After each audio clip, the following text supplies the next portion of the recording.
Cranking but no start fault on a RG Colorado. This is a 2.8 litre Duramax engine. This one is a 2015, but the age range of this engine is 2013 to 2020, I believe. And as you could hear there, it's cranking away but no start. And in this video I'm going to be showing you how I diagnosed and fixed this fault. Okay, so first thing, let's hear that cranking but no start fault again.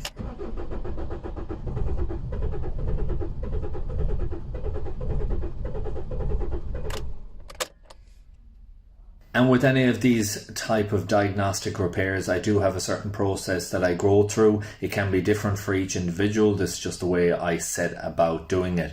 I always am going to scan it first of all to see what codes I have. And on this one, it's a P0336 crankshaft position sensor performance fault code is stored. Now that can give you a very clear indication as to where to start, but you can go a certain different ways. What I like to do is get up the RPM on the scan tool before I take out any oscilloscope and just see if it's actually showing an RPM while I'm cranking.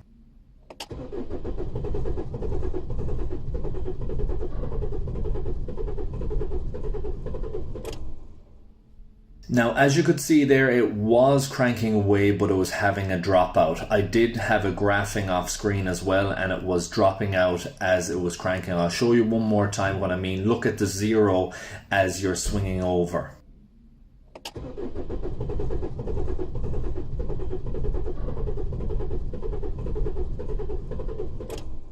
And that is dropping down to 0. Now, the next thing I want to do is find the crank sensor. See if it's very easily accessible and see what the pickup is, so what the crankshaft position sensor is reading, and I'll make my next move after that. Now on this one, it's very easy to access. It's on the lower side of the transmission and it picks up from a magnetic tone wheel off the crank. Now that magnetic tone wheel has a few different names. It can be called a reluctor ring slash wheel, an exciter ring slash wheel, and magnetic encoder ring. It's very similar to what you have in a wheel bearing that has an ABS wheel speed sensor pickup, where it's got that magnetic strip around it and it's giving a reading based on the rotation. Now my next step was not to get the oscilloscope in this. I did want to use a camera, or you can use a borescope, which I did as well, to just visually look at the pickup on that magnetic tone wheel while I rotate the crank around. Now I did get someone else to rotate the crank around for me so I could visually zoom in to give you the best possible image what you're seeing here. Okay, rotate forward slowly. And as you can see there is clearly damage on that magnetic strip.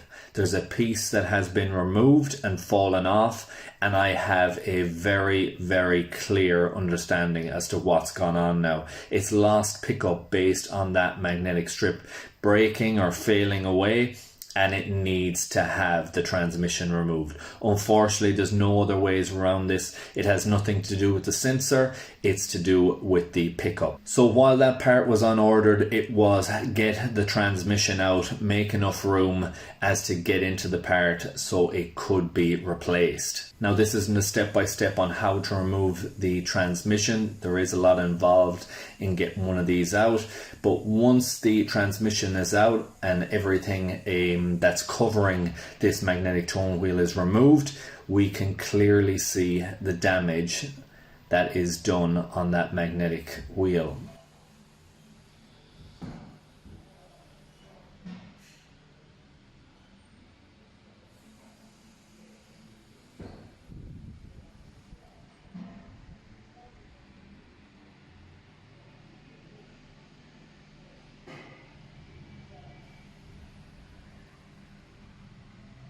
The reluctor ring has a brake on it, which you can see in my hand here, and that is what's losing the signal. So this vehicle, it had to be towed to our workshop, and that is the reason why.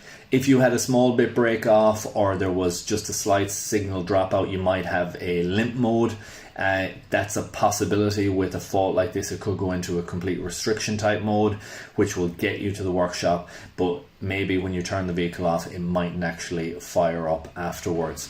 But with that, got the new part, installed it back in position again, and the next clip you're going to see is me starting the engine for the first time after everything is fit back in position. It's all back together now, no fault code stored, and about to start the engine.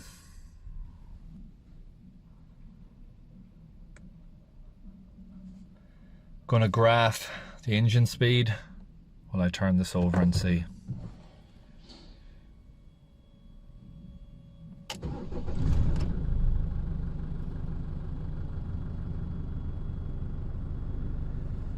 And there you have it. Started first time. As you can see, the spike straight up and run immediately. So we have a success on this. Of course, I'm going to be putting it up in the air, checking around it, making sure there's no oil leaks or any issues, double checking all my work, putting up the undershield covers, and then an extensive test drive after that. I'm just on the final road test with this vehicle now, and obviously the vehicle is starting perfectly, no issues there, and we don't have any warning lights on, and I've been monitoring the live data and everything is looking good. Just a quick recap on this one. If you have a crank no start fault like this, mechanically, visually, you'll be able to inspect it like I did by pulling out the crank sensor, rotating off the crankshaft pulley, and going slow. And you can even use your phone to zoom in and get a good picture. If you have a borescope, you can use that. The live data feature on a scan tool to be able to capture.